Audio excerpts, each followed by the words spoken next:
In 6 months, we'll be in the middle of the North Atlantic hurricane season. So it's logical to think that right now is the middle of hurricane season in the South Atlantic.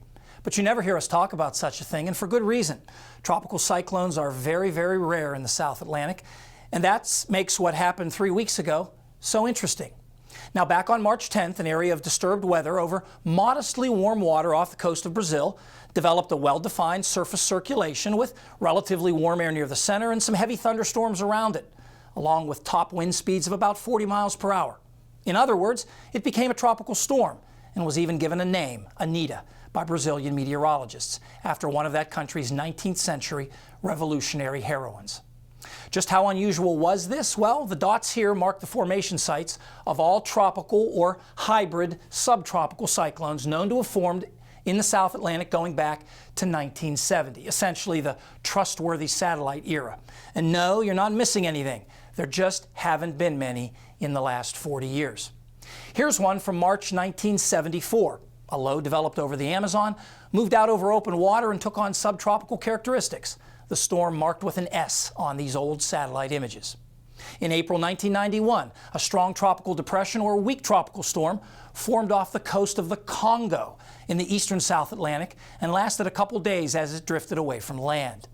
In January 2004, a low with well-defined bands, either a strong tropical depression or weak tropical storm, formed off the coast of Brazil, eventually moving inland with heavy rain. And in February 2006, an area of disturbed weather, again off the Brazil coast, had tropical characteristics for 3 hours, falling just short of the 6 needed to be officially declared a tropical depression.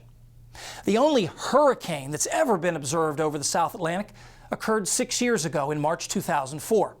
Unofficially named Catarina, after the Brazilian province in which it made landfall, it hit the coast with winds of nearly 100 miles per hour, making it a Category 2 hurricane on the Saffir-Simpson scale. The storm destroyed or damaged about 40,000 homes and much of the banana and rice crops in the area, and total damages amounted to $350 million. The storm was so unusual that Brazilian meteorologists didn't even acknowledge it was a tropical cyclone until more than a year after the fact. So why are tropical cyclones so rare in the South Atlantic? The main reason is that there's typically too much vertical wind shear, a change in wind speed and direction with height that makes it hard for thunderstorms to organize around a central point.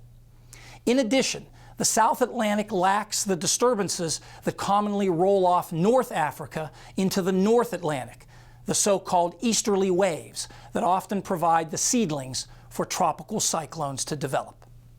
Now, South Atlantic tropical cyclones are so rare that there's no official naming convention for them like there is in other ocean basins.